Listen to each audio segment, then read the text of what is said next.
All right, let's get into a story that I think is really special. It's all about a different way of seeing the world around us. It's about spotting these tiny little moments of magic that are, well, they're hiding in plain sight.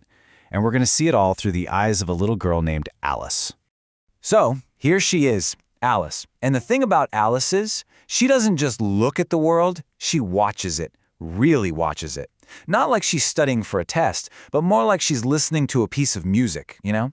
She's trying to catch the melody that most of us just let pass by. And this is really the key to everything for her. What a wonderful way to think about it, right? The world isn't just this random, chaotic place. To her, it's like a playful friend, always leaving these little clues and surprises for anyone who's actually willing to look. So what does it actually mean to see the world like this? Let's take a closer look at Alice's unique perspective. Okay, and here's the big difference.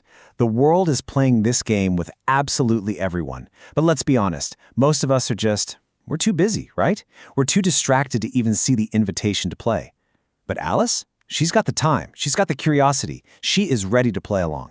So once she's open to playing this game, she starts noticing things. And she has this great name for them. She calls them little echoes. These are patterns that seem to connect different parts of her day in these really surprising ways. And it all starts pretty simply. One morning, she's on a walk to a cafe with her grandmother, and this little pattern just starts to show up. It starts with just one small yellow butterfly. So first, she sees one land on a fence. Okay. Then, a few minutes later, another one flies right past her. And then, when they get to the cafe, she spots a picture of a butterfly on the window. Now, for you or me, that's just 3 random things. But for Alice, they feel connected, like these little messengers are popping up to say, hey, we're here again. And it's not just about seeing the same thing over and over again. Sometimes she notices things that seem to, well, rhyme with each other. So later that same day, she's watching these ripples spread out in a puddle. At that exact moment, a man nearby drops a coin and it spins on the pavement, making the exact same circular pattern. It's like a perfect visual rhyme. And this perfectly captures what she takes away from it all. These aren't just weird coincidences that you just shrug off. To Alice, it feels like the world is trying to communicate, telling a story not with words, but with patterns and shapes, and these little echoes all around her. And this kind of thing happens all the time.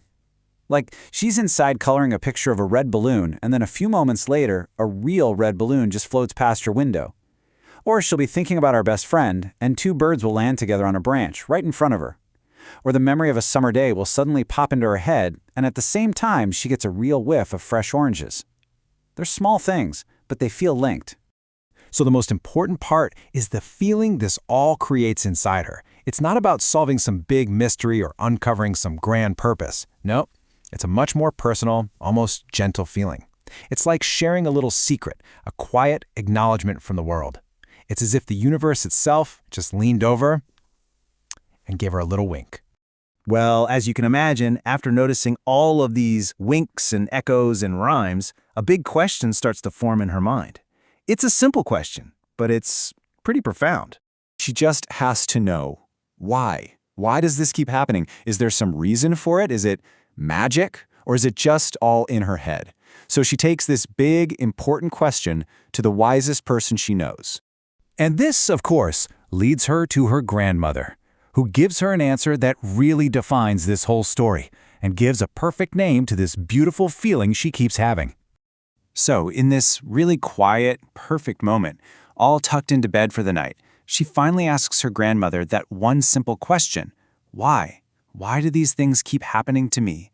And there it is. Her grandmother's answer isn't some complicated scientific explanation. It's just simple and elegant and so powerful. It's not that the world is putting on a show for Alice. It's that the world is revealing its magic to her, and it's doing it because she is actually paying attention. It's like a little reward for noticing. And hearing that, it changes everything for Alice. It all clicks into place. She suddenly gets it. She's not just a character in some story that's already been written. The magic isn't a predetermined script. The very act of living, of noticing, that is the act of creating the story. The story is happening right here, right now. It's in the flight of those butterflies. It's in the ripples of the puddles. It's in the colored indoors and all those other little surprises. The magic isn't hidden somewhere far off. It's woven right into the fabric of our most ordinary moments. So Alice goes to sleep that night knowing that tomorrow will bring more. More chances for these connections, more rhymes, more echoes. And because she's paying attention, she knows, without a doubt, that somewhere in the middle of another totally ordinary day, the world is going to look her way and give her another tiny wink. And I guess the question this leaves us with is, if we start paying a little closer attention, you think it'll wink at us too?